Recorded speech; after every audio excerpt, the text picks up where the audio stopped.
Hey guys, ఈరోజు recipe వచ్చేసి సొరకాయ కారం పులుసు అనమాట. ఒక కుక్కర్ తీసేసుకొని దాంట్లో ఆయిల్ అయితే వేసేసుకోవాలి. దాంట్లోనే ఒక స్పూన్ ఆవాలు ఇంకా ఒక స్పూన్ జీలకర్ర వేసేసుకొని వేపుకోవాలి. దాంట్లోనే చిన్న చిన్న కట్ చేసుకున్న ఉల్లిగడ్డలు, పచ్చిమిర్చి ఇంకా కొన్ని కరివేపాకులు వేసేసుకొని బాగా వేపుకోవాలి. దాంట్లోనే ఒక 2-3 టమాటా ముక్కలు వేసేసుకోవాలి. దాంట్లోనే సొరకాయ ముక్కలు చిన్న చిన్న కట్ వేసుకొని మొత్తం కలుపుకోవాలి. దాంట్లోనే 1/2 స్పూన్ పసుపు, రుచికి సరిపడా ఉప్పు, కారం వేసేసుకొని అన్నీ పట్టేటట్టు మిక్స్ చేసుకోవాలి. వేగినాక ఒక 1/2 గ్లాస్ వాటర్ వేసేసుకోవాలి.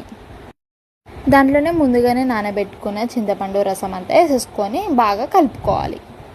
కలుపుకున్న తర్వాత ఈ పులుసు కొంచెం చిక్కగా అవ్వడానికి ఒక 2 స్పూన్స్ మైదా పిండి వేసుకొని లిక్విడ్ లాగా చేసేసుకొని దాంట్లో వేసుకొని కలుపుకోవాలి. దాని తర్వాత ఒక విజిల్ వచ్చేంత వరకు ఉడకబెట్టుకోవాలి. ఆలోపు మసాలా కోసం ఒక ప్యాన్ తీసుకొని దాంట్లోనే ఒక 2 స్పూన్స్ ధనియాలు, 1 స్పూన్ జీలకర్ర, కొన్ని మెంతులు వేసేసుకొని బాగా వేపుకోవాలి. కొంచెంసేపు చల్లారనిచ్చి మిక్సీ పట్టుకోవాలి. ఏదైతే ఉడికిన పులుసు ఉందో దాంట్లోనే ఈ పొడి మొత్తం వేసేసుకొని బాగా కలుపుకోవాలి. కలుపుకున్న తర్వాత కొంచెంసేపు మసలనివ్వాలి. దాంట్లోనే లాస్ట్కి కొత్తిమీర వేసేసుకొని కలిపితే రెడీ. ఈ వీడియో కనుక మీకు నచ్చినట్లయితే please like, follow, share and subscribe to my channel.